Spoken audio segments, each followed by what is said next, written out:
Halo, salam sehat alami bersama saya Pak Ahmad Hartono, konsultan Herbal Medicines. Begitu banyak sekali tayangan-tayangan di YouTube, di Instagram, di Facebook, masalah pengobatan herbal. Tentu saja saya senang, tapi juga saya sedikit agak was-was. Karena begitu banyak sekali seorang petani yang mungkin tidak tahu isi daripada komposisi serta pengobatan, langsung bicara masalah herbal.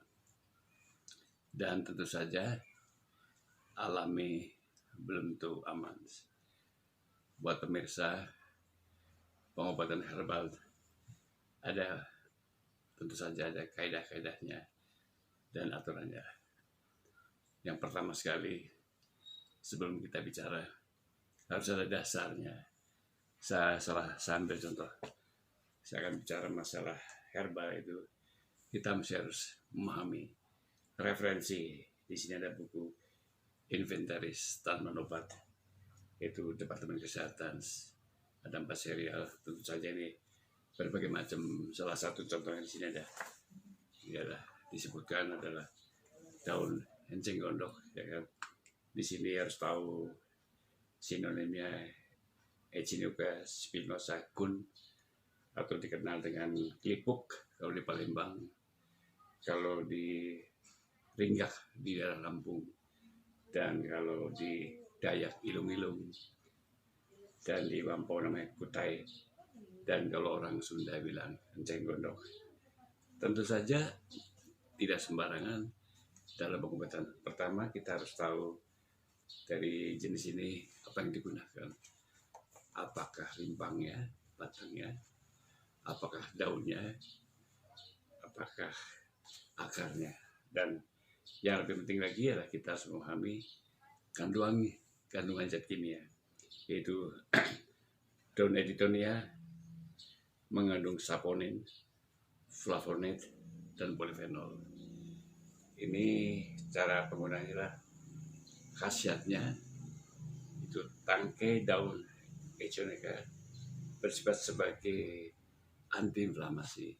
Jadi yang pakai adalah daunnya, dengan cara tentu saja ada aturannya, nggak bisa sembarangan.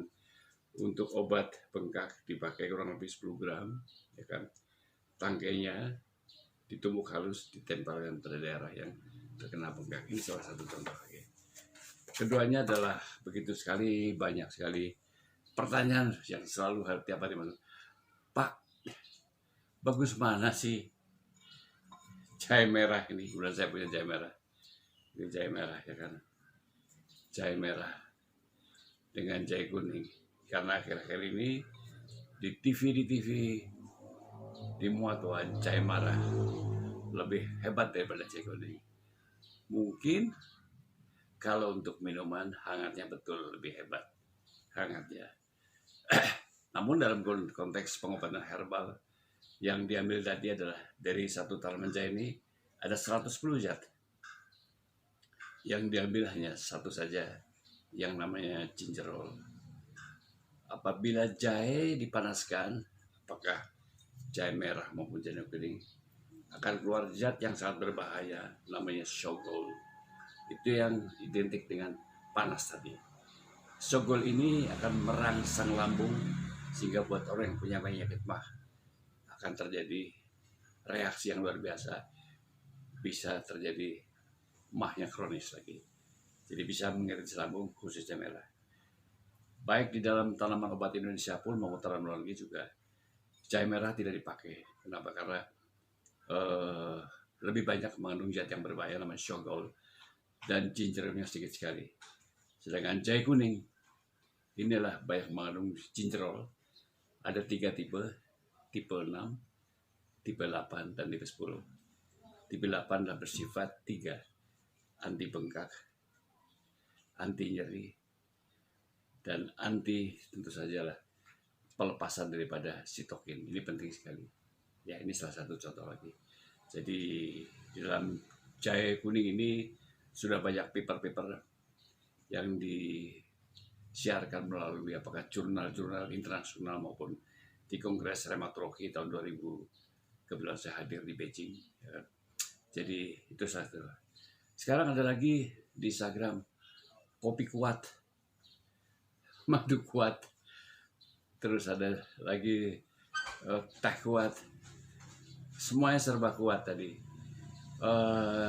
Sebetulnya buat seorang laki-laki bukan kuatnya, yang dibutuhkan seorang wanita adalah bukan besarnya, bukan panjangnya, dan bukan lamanya, tetapi adalah kerasnya dan puasnya, itu yang penting. Dan buat seseorang yang mengkonsumsi kopi kuat, hati-hati, karena kemungkinan yang namanya kopi adalah mengandung kafein itu bekerja pada sistem otak kita, itu sekresi stimulan, dan merangsang sistem pusat kita sehingga kita lebih berenergi. Namun demikian, kopi sebaiknya juga yang kita gunakan kalau untuk pengobatan lah jenis robusta, karena tidak terlalu asam, dan jangan pakai gula. Ini akan bagus sekali. Jadi pagi-pagi minum kopi robusta ya, tanpa gula, maka akan bagus sekali karena akan melancarkan sirkulasi darah. Tetapi tidak ada hubungannya kopi dengan kuat. Kenapa? Saya boleh jelaskan bahwa proses terjadinya ereksi ya, ini adalah sistem saraf. Jadi ya, ada sistem saraf simpatis parasimpatik ada di tulang ekor kita. Jadi bukan di alat vital kita, bukan. Sistem saraf tadi. Sistem saraf ini digerakkan oleh chemical yang namanya hormon testosteron. Dan hormon testosteron ini pada laki-laki setelah usia 40 dia akan turun. Oleh karena itu biasanya laki-laki usia 40 mulai terjadi gangguan fungsi-fungsi seksual tadi. Nah, kembali tadi. Jadi konsep pengobatan herbal alami terutama. Pertama sekali sekarang muncul lagi kopi diabetes. Tidak adalah kopi diabetes. Saya ragu jangan-jangan di dalam kopi tadi dimasukin obat apakah metformin, apakah glibenclamid, sehingga kalau orang minum kopi tadi langsung turun gulanya. Karena dalam pengobatan diabetes ini ada 3 konsep. Diabetes yang paling banyak diderita orang di dunia adalah tipe 2, itu di mana insulinnya ada, tapi insulinnya tidak mau optimal karena dia mengalami resistensi. Kenapa? Karena tingkat asupan karbohidrat, apakah itu roti, apakah nasi, apakah mins itu begitu banyak sehingga akhirnya resisten. Sehingga insulin tidak bisa masuk ke dalam sel untuk mengolah energi, gula menjadi energi. Nah, oleh karena itu konsep yang paling tepat adalah 3. Itu adalah pertama, sebelum kita mengobati diabetes tentu saja saya sarankan pergi ke dokter secara teratur. Ya kan, obat dokter harus diminum, karena kalau obat dokter diminum justru itu akan menjadi malapetaka kita. Bagaimana obat? Ya, obat diabetes konsepnya adalah suportif, membantu menguatkan pengobatan dokter, justru tidak bertolak belakang. Artinya apa? Jadi kalau dikasih metformin, dikasih dengan apa? Itu daun jimnema, maka ini luar biasa. Karena pada saat makan, gulanya itu akan di-lock, dikunci sehingga tidak naik. Ini penting sekali. Jadi obat dokter diminum, herbal diminum, ya kan? Ini bagus sekali. Keduanya apa? Biasanya pada orang yang sudah gula di atas 300-400, mereka dianjurkan disuntik dengan insulin. Ada konsep yang terbaru itu dengan konsep itulah yang namanya fitoinsulin. Fitoinsulin itu bukan daun insulin. Saya akan sekali kalau kita mengajukan ke Badan POM jauh dengan brand daun insulin, kemungkinan ditolak. Karena apa? Tidak boleh, produk yang dijual itu tidak boleh identik dengan penyakit. Nah, di dalam dunia pengobatan herbal, fitoinsulin adalah yang dikenal itulah biji pare. Kenapa biji pare? Karena biji pare tadi mengandung zat yang namanya kuarantin, yaitu sebagai glucose transporter. Artinya apa? Dia akan membuka reseptor tadi, ya kan, sehingga insulin akan bisa masuk ke dalam sel dan tentu saja dirubah menjadi energi. Bagaimana Pak dengan gula yang lebih tadi? Ya kan? Sekarang ada satu konsep yang terbaru, itu dengan teh hijau. Karena teh hijau mengandung epikatekin galat atau EGCG. EGCG inilah merupakan salah satu zat antioksidan yang mampu membakar lemak berubah menjadi energi. Inilah konsep herbal medicine bersifat suportif, bersifat kuratif, dan protektif, melindungi apa? Organ-organ yang sehat, dan tentu saja holistik. Apa dia? Tidak ada kopi diabetes begitu minum turun, nggak ada. Hati-hati. Kalau kita minum obat-obat tadi, kenapa? Karena Badan POM juga sudah memberikan waspada, berbahaya 50 obat dan sebelum yang mengandung bahan aktif. Ini setiap tahun ada, dan tentu saja Pak, biasanya tadi kopi kuat, kopinya mengandung sildenafil atau dikenal pil biru. Kopi diabetes, kemungkinan kopi tadi mengandung metformin, ya kan?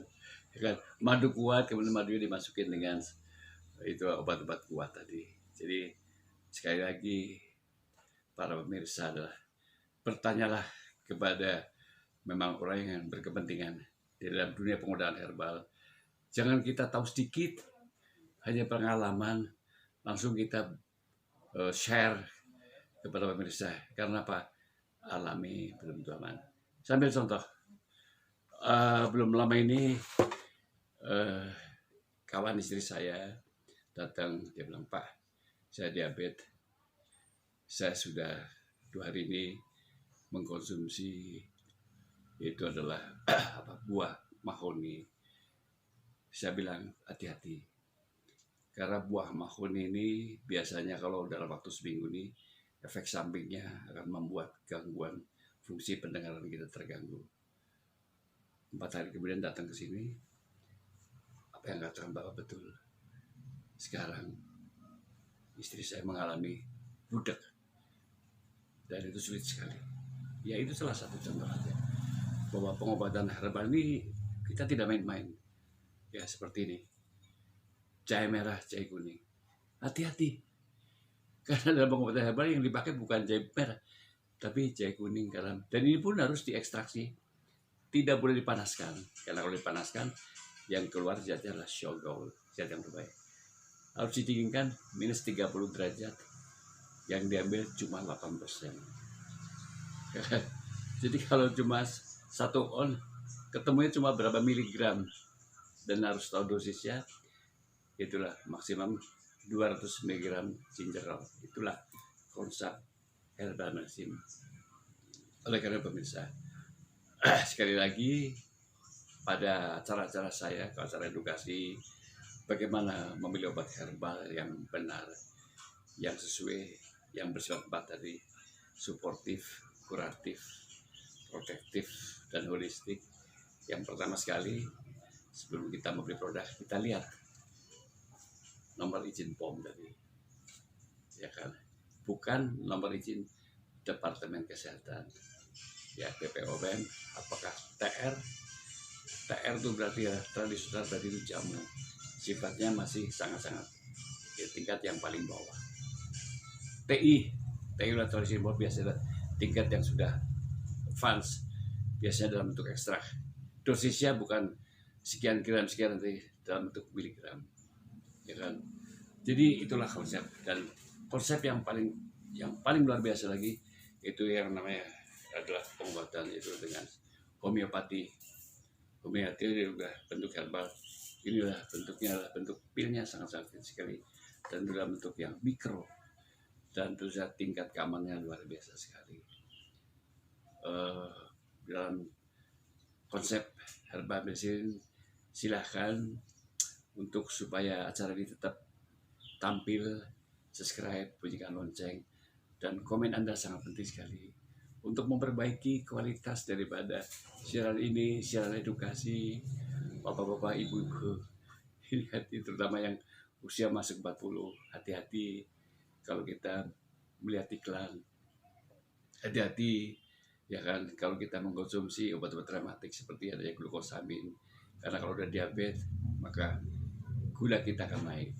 Nah, ini penting sekali ya kan. Jadi di dalam konsep pengobatan herbal alami belum tentu aman.